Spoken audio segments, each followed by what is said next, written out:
Episode number 248 with Steve and Daniel.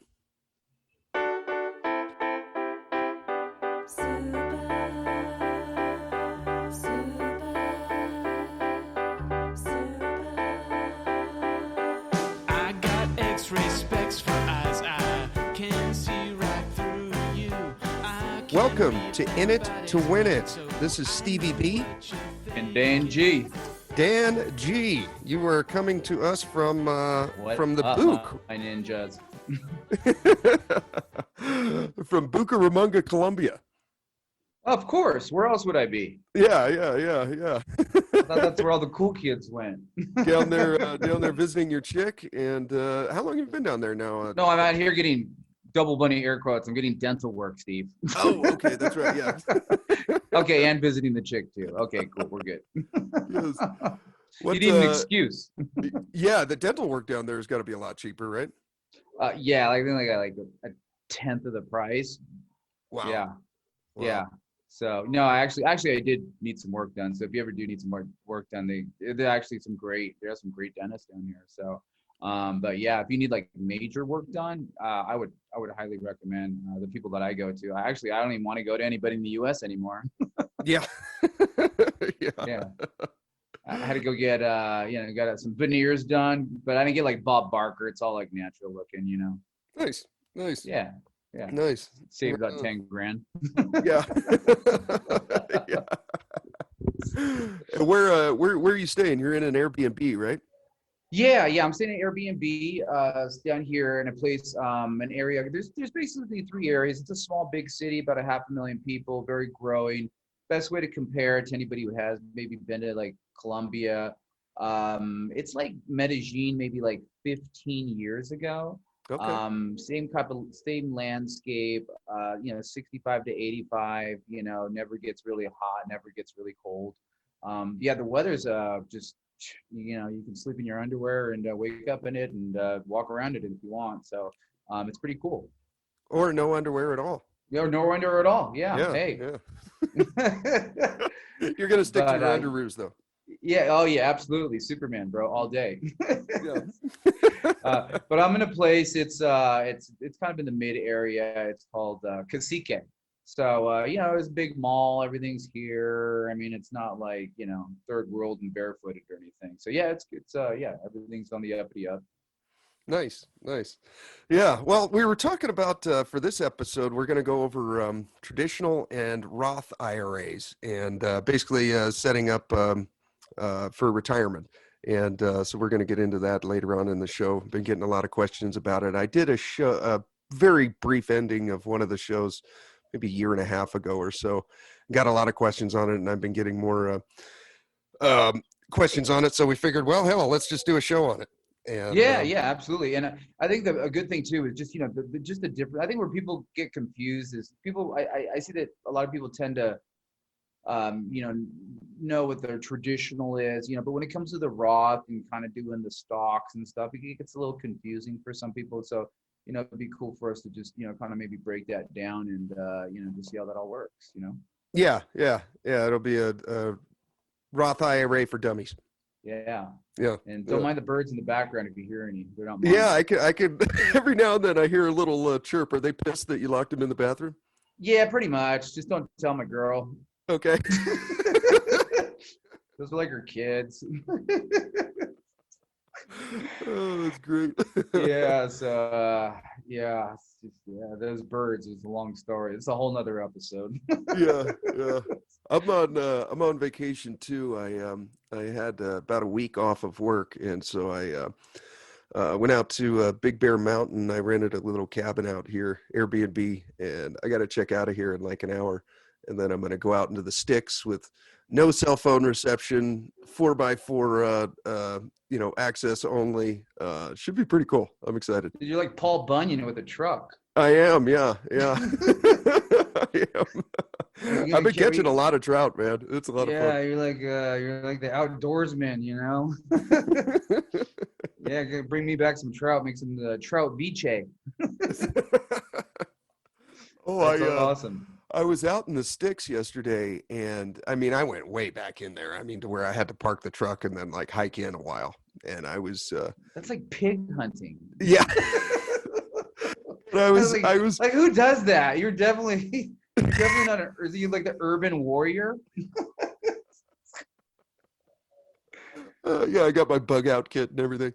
And, Yeah, you I definitely won't see me doing that anytime real soon. So I just want to put that out there in the or in your universe. lifetime. Yeah, well, I'm like delusional about those things. I'm like, yeah, gonna go to Alaska, like that's not gonna happen. Yeah, you're on. No, no, I'm not. All Well, our- I was out in the sticks, and I was just kind of thinking to myself, I'm like, I don't think anyone's been out here in like months. You know what I mean? There's snow on the ground, and there's no Yeah, footprints or anything in the snow. It's all peaceful and no everything. And Bigfoot tracks. yeah, no Bigfoot traction, nothing. And then all of a sudden, I come across something, and I'm like, what in the hell is that? And it's plastic. And then I realize I'm staring at a blow up doll out in the middle. You're like a rape victim in the wilderness. Yeah. Sure, that wasn't you, Steve. Oh, I threw up a couple of pictures on Twitter and Facebook. You can check I out saw those. It the was pretty post. funny, actually. I'm like, why is this guy sending me a blow up doll like kneel down, face down in the woods? That's Friendly Sally. Yeah, friend. Yeah. Poor bastard didn't even. It was rude. He didn't even give her money for a cab. Just left Yeah, her there. yeah. Left me here with the 6-pack. Yeah. Oh, that's terrible. Well, at least you found a friend out there, Steve. Yep. Yeah. I wasn't alone. That's for sure. Yeah. Did you take her fishing with you? No, I just let her lie there for a while and watch. Oh man, you should have just took her. Popped her in the canoe with you. Yeah, that would be funny. So, are you guys? You mentioned that you were driving with your chick the other night, and you came across a pretty nice hotel. Well, I thought it was a hotel, so we were going to dinner with some friends out here in Bucaramanga. And I'm like, oh, hey, babe, wow, look at that. That's a really beautiful. There's just like a building with all these like really cool lights on it and stuff. Like really kind of like modern, like 3-4 stories, and looked like a really beautiful, building. Yeah. Look at maybe condo. I don't know what it was. It was just like some nice architecture. I was like, hey, babe, that's a really beautiful place. She's like, that's a 1-hour motel. I'm like, oh, shoot. I've never seen Oh, one of that's those. the I don't know what Hookers that and is. Blow Hotel. Okay. Yeah. So I guess here in Colombia, they have like evidently they're really nice, like hotels that you can, rent by the hour. So Yes. it's like a thing here for people cheating on their wives. So that's pretty much what it is. That's where you go meet Friendly Sally. But yeah, I'm sure Sally would be one to hang out in a place like that. Yeah. Absolutely. She's been known to frequent the place. Not a lot of sleeping going on in those hotels. Yeah. Yeah, not a lot of sleep in there. So, it's just kind of a funny moment there. Just me that's not great. knowing the area all that well. So, but yeah, no, everything's cool here. It's definitely a lot cheaper. I've been here a few times. It's pretty amazing. I think I took everybody out to dinner last night. I literally think it cost me we're talking everybody had like 2 or 3 drinks. I had piranha. I ate piranha. Wow. Yeah, piranha is amazing. It's like, if anybody's a chance to eat piranha or like a piranha ceviche kind of thing, just definitely try it. It's really amazing. It's a really good fish. Maybe it's because they eat everything else, like lobster eats everything on the ground. I don't know, but it's good. Okay. A lot better to eat than to put in the pond and kill all the turtles. Yes, because I've done that as well. Yeah. If you listen to the other episodes, I threw piranhas in high school in that pond and I ate all the turtles and it was in the newspaper and I totally apologize and I'm still doing penance to this day. So sorry. So how many people were there and how much was dinner? Well, let's see, for like the nice restaurant, give it like, 3.8, 4 stars, it's really nice. Everybody had, entrees, appetizers. I think, there's a lot of food. Everybody filled with drinks, probably like 4 people, $65.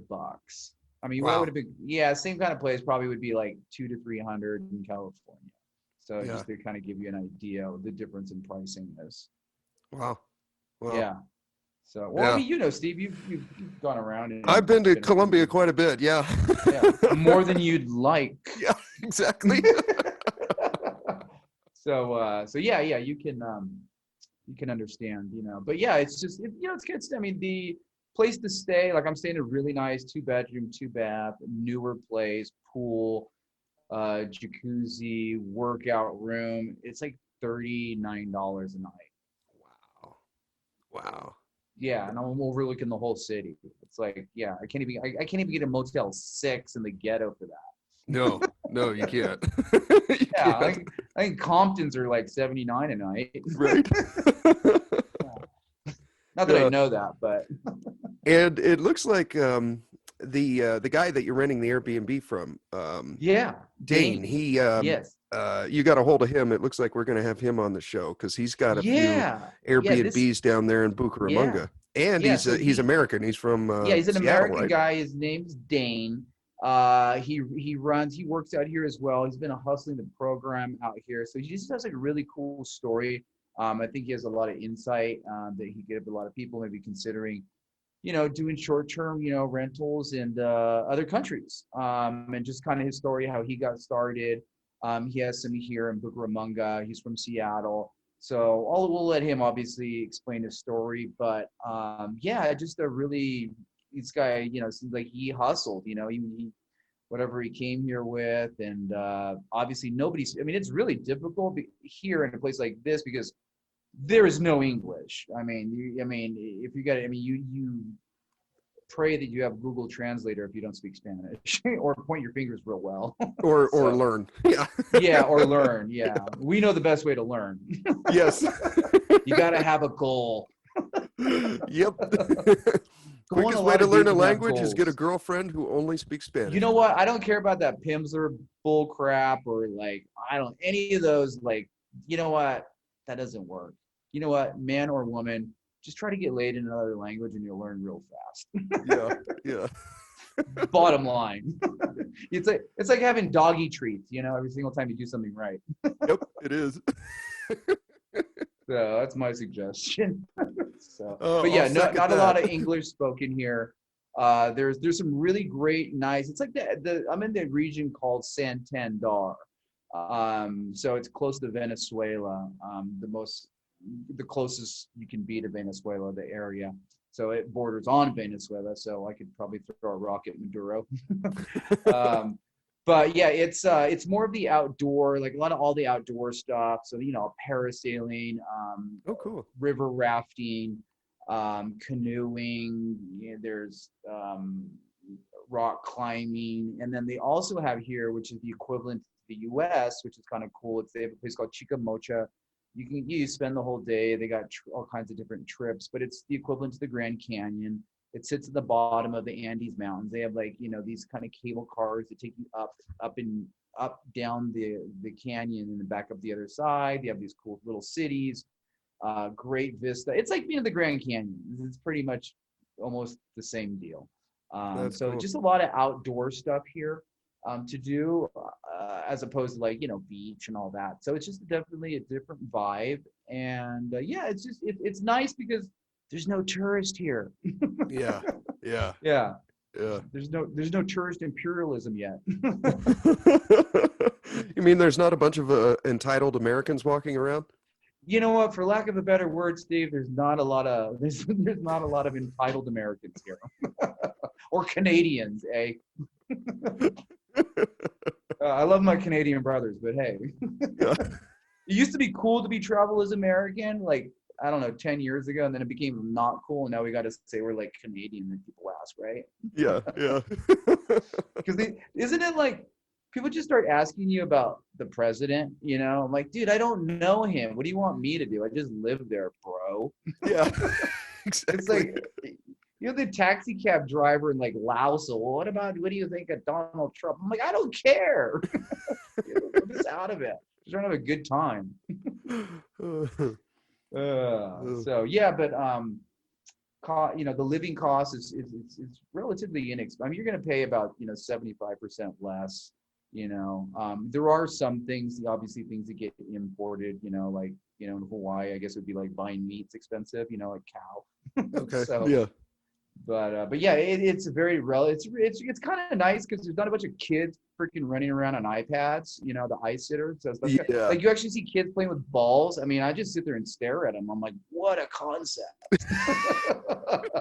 I heard this one kid, I was walking up, he's like, hey, look, I think it's moving. I'm like, it's like playing with lizards and stuff. You know what I mean? It's like some normal kid stuff back in the day. Yeah. Yeah. Yeah. They're not sitting They're there like with their poking eyes sticks at each other. Yeah. So Oh, that's good. I'm glad you're having a fun time, dude. yeah, no, we're having a good time. Yeah. So I'm trying to keep it so my girlfriend doesn't speak English as long as possible. Yeah. Don't let her get Americanized. Yeah, I know. God, jeez. Oh God, that's a whole nother episode. Yeah, and it's gonna stop making me breakfast. Shit. When she Yeah, I'm starts not. talking to you about hiring a maid, it's over. Yeah, it's good. Yeah. Oh my God, I know. I worry about these. I'm like, oh my God, she comes. Oh, it's gonna be. It's the end of it all. It's the beginning of the end. The first the breakfast stops, then my clothes stop being washed. It's just this progression. Oh, that's great.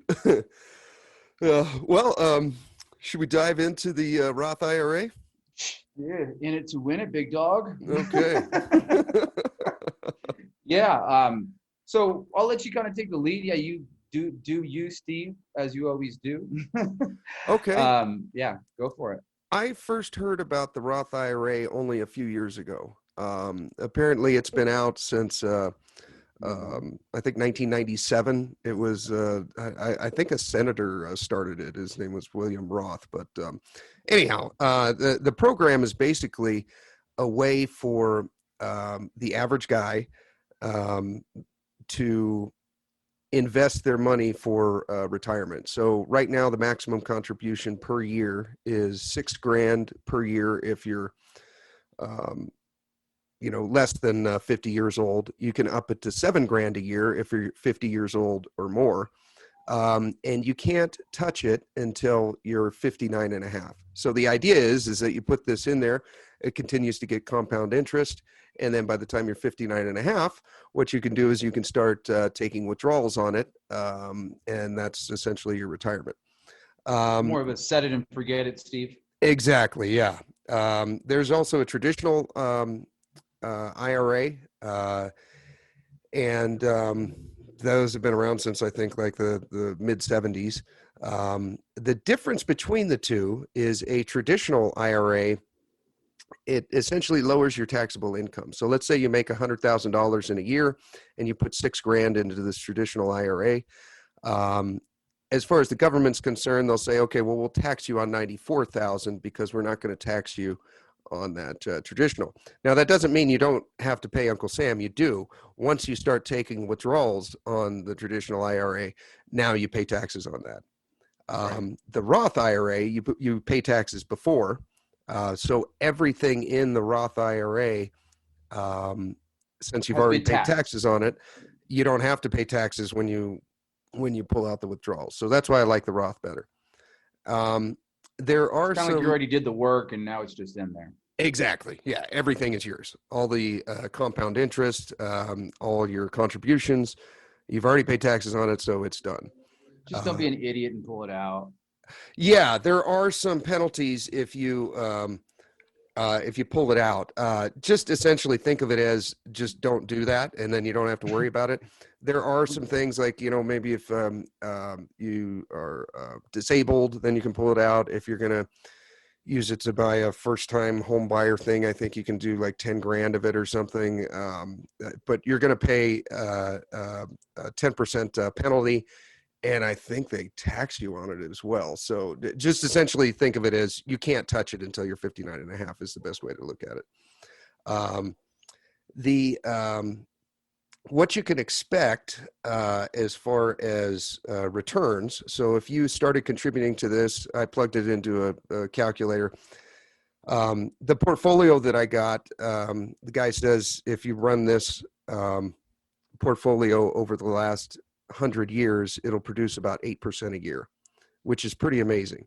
So using that formula, if you're an 18-year-old listening to this and you do max contributions every year in the portfolio that I'm going to recommend at the end of the show, from 18 years old to 59 and a half, it'll be about 1.8 million. So Now, basically, Steve, what you're trying to tell everybody is if they're 18 years old and they started at 18, they're going to be doing a hell of a lot better than we are and what we did with ours. exactly. I only learned about this a few years ago, so I was, 36 or 37 years old. Better to learn about it then than when I was 50. But there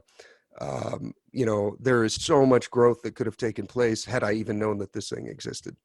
Hindsight is 2020. Hindsight's 2020. Yeah. So take that Always- 18-year-old that does max contributions, and then he stops at 59 and a half. He's got 1.8 mil. What you can do is, if you figure that you're going to make 8% a year, so 8% that first year, he's going to get 145K. Now, what I would recommend is only taking out 6% and rolling that extra 2% back into it, so you essentially get a raise every year, right? So that 8% is going to be 145K for the first year, but I would recommend you only take 6%, so that'd be 109,000, right? So then the next year, since you rolled that extra 2% in there, you're going to get 8% would give you 148K, but only take 111. I could live off of 111 a year, especially when you have no bills. Then the third year, you roll that extra 2% in there, your 8% is going to, off of 1.8 mil, which will be up to about 1.9 at that point. You're going to get 151K for 8%, only take 6. That'll give you 113K. And so every year you get a little bit of a raise, That's basically the theory of it. You're just living off the compound interest that you've invested over those years. That's the key to the whole gist of it, is the compound interest. Kind of like, That's the whole kind of thing. like having a lot of dividend stocks in a roundabout kind of way. Exactly, because these all pay you dividends. So there are some, what's So the Steve, word? where's a good place for someone who's listening to this show? Where do they go? Okay, I'm all excited. I want to get a Roth IRA. I want to get this party started. Okay. Is there the best place? Is there? We gotta just make it for the person who's just starting out. Okay, so you can open one through any brokerage firm. So like Vanguard. I have mine through Vanguard. You can open it through Fidelity. You can open it through E-Trade probably has one. Schwab. Right. Any one of those ones. Actually, even local banks even have one. I made that mistake though. I wasn't real happy with it. And, you can roll it over into if you do open one, it seems it's a little bit more kind of manageable when you have like the Vanguard or the Ameritrade or whoever offers them kind of online. Would you agree? Yeah, I think I'll just recommend Vanguard because it's the one I have. The software is really easy to use, and all the tickers that I'm going to give you, there's 5 of them, are for Vanguard. Now, Fidelity or these other ones are going to have similar ones, but I'm just familiar with Vanguard, so that's the one that I use. It's all same but different, right? Yeah, so there's going to be you have a Roth IRA, you have a traditional IRA, and then you have what's it called? It's when you can if you make too much money, then you can essentially. Well, let me go into the stipulations first. So for you to contribute to a Roth IRA, if you're in single, not married, you can't make more than 125 a year. If you make between 125 and 140, then you can't contribute the max 6K. It goes down a little bit the closer you get to the 140K, and then after 140, you can't have it at all. There's a backdoor way to still get into this, regardless of how much money you make. But the simplest way is if you make less than 125K a year, easy. Open up a Roth IRA to get $6,000 a year. Just have link your bank account with Vanguard or Fidelity or whoever you got, and just automatically have $500 a month go into this Roth IRA. So let's get that straight, Steve. So just for people listening, we're just trying to break that down, make it as easy as possible. Hey, my name's John. I went online. I opened a Vanguard account. Great. Now you opened a Roth IRA account. So that account is active in Vanguard. Now Yes. you're going to link that because you have the ability to link that in Vanguard. You could do multiple accounts if you needed to, but for this reason here, it would be to your, say, checking account, Exactly. your Chase bank, so those Vanguard and Chase would be connected. So you have the ability to, let's say, that $500 a month and transfer it and make that transfer via the platform in Vanguard to put the money into your Vanguard Roth IRA account. Yep. Yeah. And I just have it automatically, so Right, and every that's the month, setting. $500 just goes there Yeah. on the first of the month. Yeah. But that's a setting that you don't have to do that, but you can set it to do that. Like you go in you can set it in Vanguard, correct? Yeah. Yeah. I mean, you could do it manually, but by having it set up automatically, it Right. takes any Well, I just thought want to out let of it. people know that there's that option, Yeah. That's all. Yeah. Yeah. So if you're married, those numbers go up. If you're married filing jointly, then you can't make more than 198,000 a year together. So if you guys make less than that, if you and your wife make less than that, then fine, open up a Roth IRA for each of you, one for you and one for your wife. And it's $6K a year if you're 49 or younger, and it's $7K a year max if you're 50 or older. So no real benefit to ball and chaining it, Steve, is what you're saying? Well, I'm a little jaded on that. Yeah. You're all about that life partner program. Life partner minus getting the government involved. Yeah, I like that. It's a good program. Yeah. So. Let's see. Another difference between the Roth IRA and the traditional is you're required to take, they call them RMDs. So it's a required minimum distribution. On a traditional, you're required to start withdrawing on that when you hit 72 years old. On a Roth, you're not required to take anything out. You can, and I will be, but you don't have to. And the thing that's kind of neat about that, especially if you have children and grandchildren, is you can now transfer this Roth to them on your death, and you don't pay any taxes on it because you've already paid the taxes. Do they have to claim that on their taxes? I don't believe so. I'm not sure. That'd be a question for your tax guy. Yeah. But I don't believe they do because it's an. Well, I'm sure they'll know once they get the bill. Yeah. Oh, wait, what? No, I don't believe But they have to Steve pay told taxes me. on it because you've already paid. The taxes have been essentially been paid on it already, so Yeah. it makes sense. So I'm Yeah. not 100% on that, but we got to get the accountant on the show pretty soon.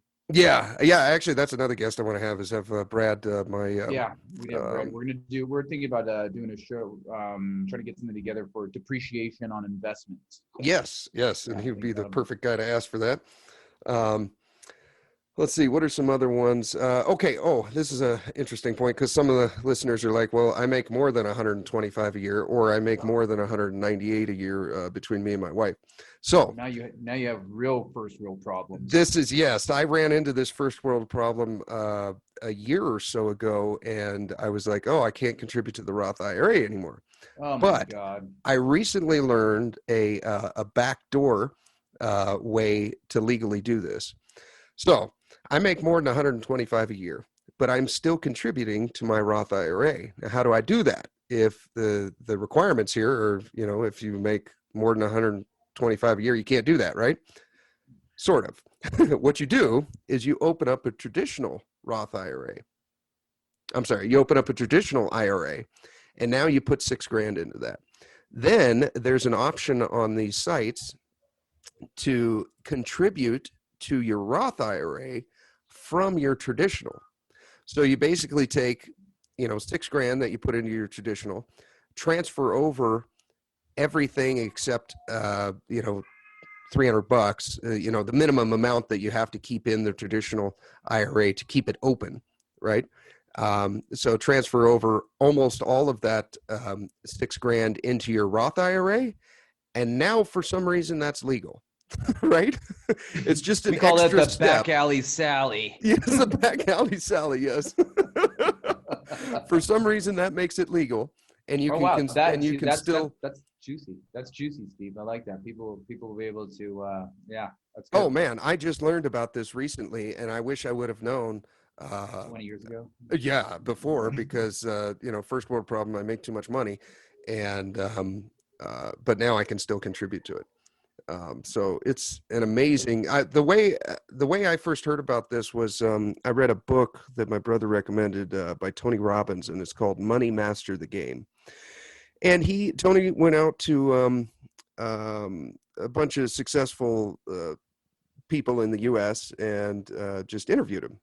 Multiple billionaires. He interviewed, and one of the guys he interviewed was a man named Ray Dalio.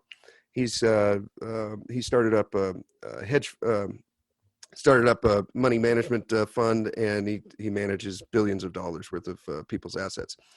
Anyhow, Tony asked him a question in the book, and he said, what would you recommend as the number one thing for retirement planning for the average, guy, making 100K a year? And Ray, the way Tony describes it, he said Ray kind of sat back in his seat for a while and was thinking, and Stoically. yeah, and then he said, I would open up a Roth IRA and I would invest it into these 5 ETFs, and in these specific percentages. And I did that 3 or 4 years ago when I read the book, and since then I've contributed, I think, 14,000, and now the account is worth 17,000. So it works. He calls it his all-weather portfolio or all-season portfolio, because kind of regardless of how the market is doing, you're hedging your bets on either side, and it's this little cash machine. That just gives you the nice little right about, give or take a percent or two, 8%, which isn't bad, Yeah, in the last few years, I think the account is, last I checked, it was performing at 8.3% a year. So right on track with what the guy said. The portfolio involves ETFs, which are exchange traded funds. You can think of them as like, like the S&P 500. It's got 500 companies in there. It's not like you're just buying stock in Apple. That's not what you want to do with this Roth IRA. So you're going to be buying. You can purchase Walmart and put it in your Roth IRA, but I wouldn't recommend that at all. I'm going to take the billionaire's advice and do exactly what he said. Okay, so yeah, you're just spreading it out. Bottom line, with an ETF, obviously, within an ETF, you have, usually at least 10 companies in there at the very least, right? yeah, you're going to have a So, lot of them, so it's a lot there's more some diversified. 30. Yeah, and it's like it's just diversifying it within, having multiples of those ETFs. So many are up and so many down. It kind of averages all out, and it's about 8% at the end of the day. Yeah, and so the way the portfolio is divided is there's 5 different ETFs that you want to get, and specific percentages of each one. So the first one is gold. The ticker for that is going to be GLD, Golf Lima Delta, and that's going to be 7.5% of your portfolio. The next one is going to be a commodity. So commodities are going to be things like oil, corn, things that people consume, right? So you want to get an ETF that has something in commodities. I chose an ETF that has to do with energy. It has stocks in there like Duke Energy, Nextra, energy. Renewables. Yeah. What's that? There's some renewable energies. Yeah, renewable like energies gas in and there. oil. I don't know. I guess I just like energy, and I'm kind of familiar Sure. with those stocks. So I got an ETF that has a lot of the ones that I think are going to do well over the next 20 years. That's 7.5% of your portfolio. The ticker that I chose on Vanguard is VDE, so Victor Delta Echo. You can pick whichever one you want, but that's the one that I chose to go with, and it pays a dividend, and it's good. And the expense ratios on each of these is very low. So gold is definitely the highest. It's 0.4%. So what that means is for every for every 10,000 you invest, you got to pay $40 a year on that. Now, this next one, the VDE, 7.5% of our portfolio, that expense ratio is 0.09%. So you only pay $9 a year for every 10 grand that you have invested. So they're fairly cheap to have, and you manage this yourself. So it's, you don't have to pay someone. You to don't do need this. a broker. No. That'll, The next part of the portfolio, the third one, is intermediate government bonds. Okay, so this is basically what you're doing is you're giving the government some money, and then they're paying you interest on that money that you invest with them over time. So intermediate government bonds are anywhere from like 3 to 10 years. So you basically give the government, let's say 10 grand, and they'll say, okay, we'll pay you 2.5% interest every year on that 10 grand, but you can't pull it out for 7 years or whatever the term is on that.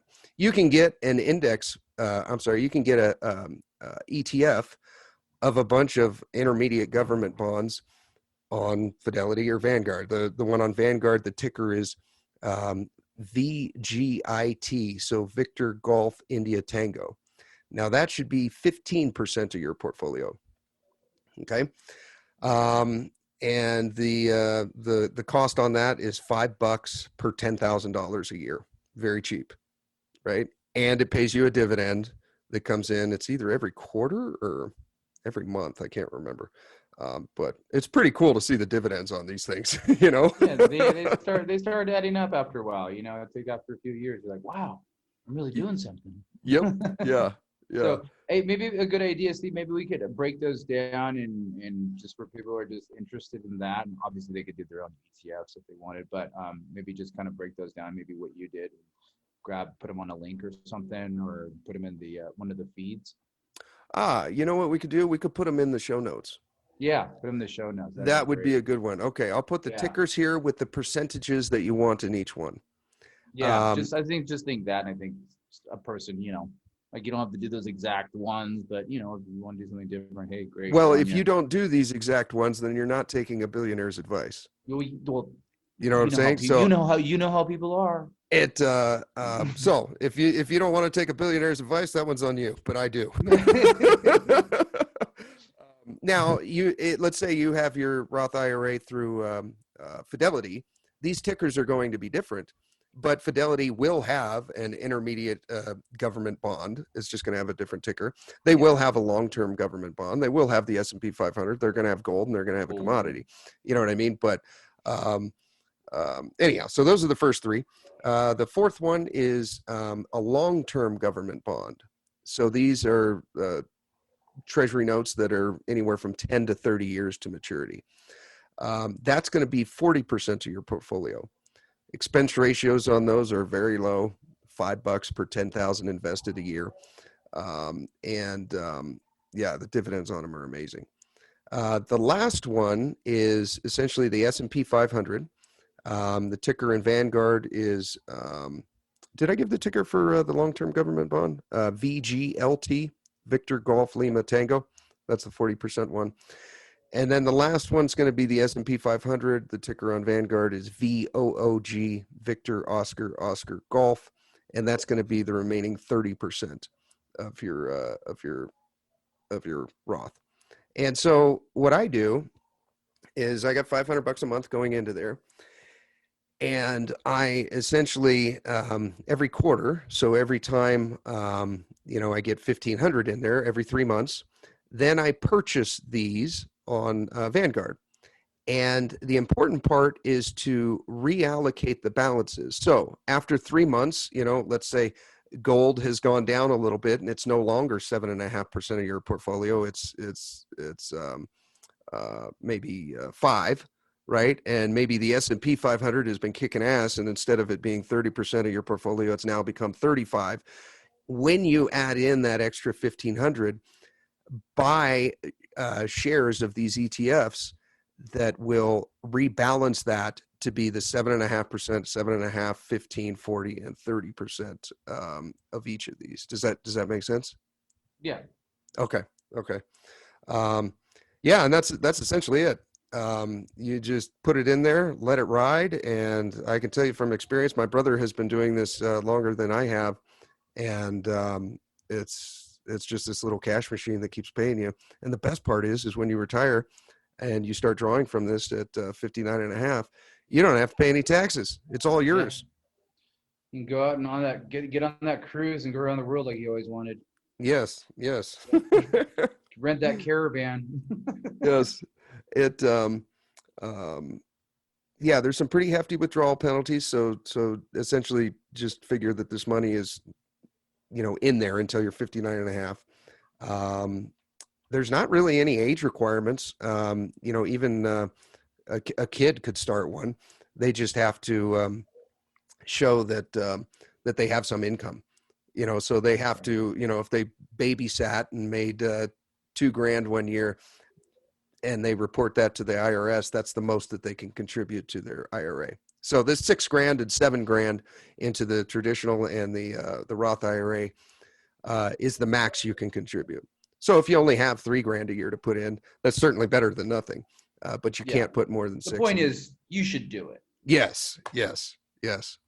I would highly, highly recommend it. And I would recommend doing this before you do any of the other stocks, that we talk about on the show. But yeah, I like it. I think it's a great program, and yeah, I wish I would have known about it when I was 18. Yeah. You want my membership card? Well, hopefully there's some 18-year-olds that are actually listening, not just hearing everything. Yeah. Hopefully they take our advice, and then they'll be a multimillionaire before they're 60. Yeah. That's awesome. Yeah. Can you think of any other questions that people might have?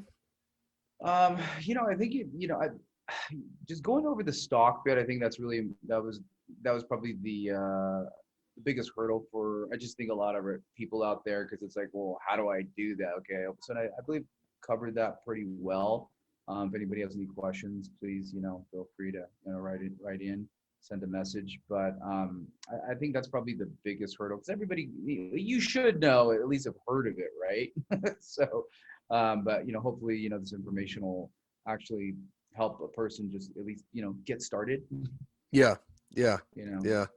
And if you got the first world problem of making more than 125 or 198, if you're married, just open the traditional and the Roth, and then put your money from your bank into the traditional, and then convert it. There'll be a little button in there. You may have to call Vanguard or Fidelity or whoever you're using and ask them, how do I do this? And it'll just say convert to a Roth IRA. Yeah, just call them and ask them for the back alley, Sally. Exactly. Ask them for the back door. Or right this way. Oh yes, you want to come in the red door. Knock 3 times. Yes. The speakeasy back door. Yes. Right on. Yeah, it covers it pretty. You don't want to give like too much, but I think that's a good gist on at least the mechanics of the basics of how it works. We're obviously we can go into more detail in another episode, but I think that's enough to get people started at least. Yeah, and if you guys have any questions, if we left something out or whatever, we'll bring it up on the next show. Just email us, stevebartonmoney@gmail.com, or you can click on the link in there for Twitter or Facebook. You can get a hold of us. I just want to make note, you're not retiring on this, but for the most part, but for the most part, it's a good little income stream for that person at the end of the day, or at the end of their career, right? Well, yeah, I won't be able to, but I won't be able to, because I retire solely off of this, because I started way too late. But if you're 18, late bloomer. Yeah, if you're 18 and you start this now, you will certainly be able to retire off of it by the time you're 60. Do what I say, not what I did. Yeah. Yes. Yeah. Yep. It takes a while to do this. Yeah. Yeah. Right on. Cool. What was that, Steve? what was that saying? You know, the Italians was built. Oh, Rome wasn't built in a day. But it was burnt down in one. That's what I like telling people when they tell me, oh, but Rome wasn't built in a day. I'm like, yeah, well, it sure burned down in one. Yeah. When they invaded it. Yeah. Tell that to somebody next time they tell you that. Yes. Bastards. Right on. Cool. Good deal. Alrighty, man. Well, I got to check out of here, and then I'm gonna go Paul Bunyan Yeah, my you gotta- way off and yeah, catch some more trout. Steve's got to go catch some trout, and I got to go eat some arepas. Right on, dude. Have an arepa for me. Hey, I'm going to have 2 arepas for you. Oh, nice, nice. Yeah, and some mondongo, whatever they call that. Oh, mondongo. Mondongo. Actually, I don't That like it. is still. Oh, that's one of my favorite I Colombian can't meals. handle all that like weird, but yeah, I'll stick to the piranha. Okay. Yeah, I'll have a piranha for you, Steve. Right on. Right on. right. Cool. Well, thank you, Daniel. That was fun. Yeah. Thank you for listening. Thank you for telling a friend, and thank you for tuning in. Here is Hey, your what about weekly. Steve? The ratings. Hey, we need some. We need Oh, some that's shout right. out. Get some shout outs up in this big dog. Yeah, we got another review. And if you guys could go on to iTunes and leave us a 5-star review, we'd appreciate it. Yeah. And yeah, love seeing those things. That's probably the number one thing that can help the show right now is getting it out there, telling a friend. Yeah, tell a friend. Yeah, tell a friend, you know, like hook up some starving students out here, you know, with a rating. Be nice. Yes, yes, yes. Right on. Cool. All right. Well, thank you. Thank you for tuning in. Here is your weekly motivational speech. Your mouth is a creative weapon. It's not a tool for distributing excuses. The first sign of a loser is an excuse. Champions take full responsibility, good or bad, for their outcomes. Tell the world one time what you're gonna do, and that's it. Spend less time talking and more time grinding. Think like a champion, speak like a champion, and then walk it out. Grind 120 all day, every day. Stop making excuses. Champions make adjustments, not excuses. Every time you justify being average, you invite in the enemy. Mediocrity is a dream killer. Your coach, your trainer, your teacher, your boss is not the problem. It's your consistency. You gotta make a decision. How bad do you want it? Average is on the left. Success is on the right. You gotta choose which one you want.